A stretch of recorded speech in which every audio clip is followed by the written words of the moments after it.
பொதுமக்களின் பார்வைக்காக இப்பதிவு வழங்கப்படுகிறது. முன்னீர்பழம் தெரு சாலைகள் குண்டுகுழியாக இருந்து வந்தன. முன்னீர்பழம் பேருந்து நிலையம் முதல் ஊராட்சி பள்ளிக்கூடம், ரேஷன் கடை, சிவன் கோயில் தெரு சாலைகள் அனைத்து தெருவிலும் உள்ள சாலைகள் சரி செய்யவும். சாலையின் இருபக்கம் உள்ள கழிவுநீர் செல்லும் பாதைகள் தரமற்ற முறையில் அமைத்துள்ளதால் தரமற்ற காங்கிரீட் சுவரோடு இடிந்து விழுந்து சாக்கடையில் வெளியேறாமல் அடைத்து கிடந்து கொசுவை உற்பத்தி செய்து மக்களுக்கு நோய் உண்டு இருந்தனர். இது சம்பந்தமாக கடந்த 3/7/2024 புகைப்படுத்தும் அதிகாரிகளுக்கு மனு அளிக்கப்பட்டது. மனு மீது நடவடிக்கை இல்லாததால் உயர்நீதிமன்ற மதுரை கிளையில் வழக்கு எண் WP நம்பர் 19/467/2024 வழக்கு தாக்கல் செய்யப்பட்டது.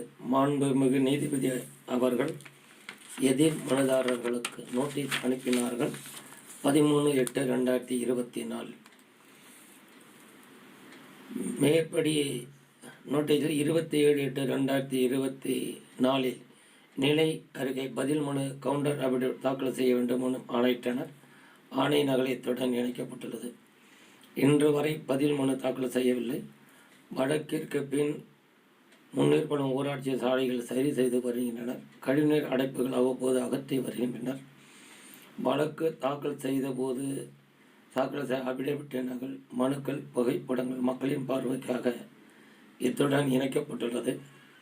பாபநாசம் அருகே விக்கிரமசிங்கபுரம் பேரூராட்சியில் தரமான சாலைகளும் தரமான கழிவுநீர் செல்லும் பாதைகளும் உள்ள புகைப்படுத்தப்பட்டாலும் முன்னீர் பழத்தில் உள்ள குண்டுகுழி சாலைகள் கழிவுநீர் பாதைகள் அடைத்து கிடக்கும்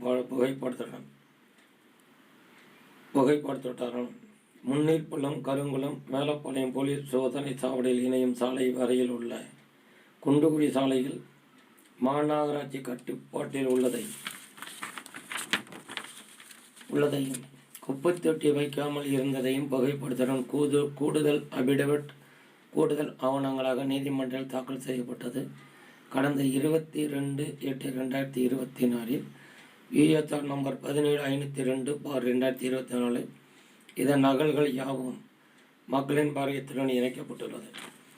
பாரத பிரதமர் அவர்கள் 2/10/2014 தூய்மை இந்தியா திட்டத்தை முன்னீர்பழம் ஊராட்சியை செயல்படுத்த 9/10/2024 மனுவும் மற்றும் புகைப்படமும் ஒவ்வொரு வீட்டிற்கும் கழிப்பிடம் உள்ளதா என ஆய்வு செய்து மத்திய அரசு வழங்கியுள்ள தூய்மை இந்தியா திட்டத்தில் கழிப்பிடம் கட்ட 12,000 ரூபாய் வழங்கியுள்ளதை பயன்படுத்திக் கொள்ள வேண்டும் என மனு அளிக்கப்பட்டது.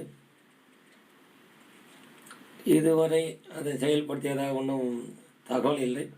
புதியதாக கட்டப்பட்ட பேவர் பிளாக் சாலையில் கழிவுநீர் செல்லும் பாதை மட்டளவு லெவல் படி இல்லாததால் கழிவுநீர் தேங்கி கொசு உற்பத்தி ஆகி வருகிறது சம்பந்தமாக மனு அளிக்கப்பட்டது.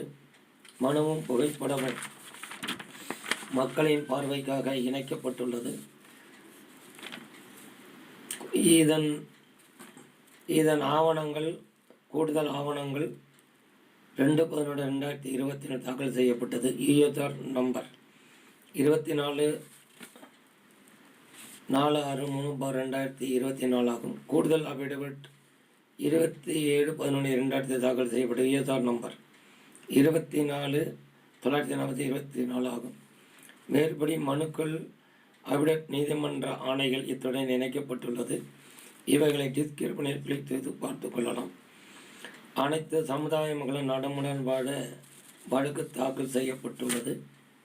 என்றும் மக்கள் நலனில்.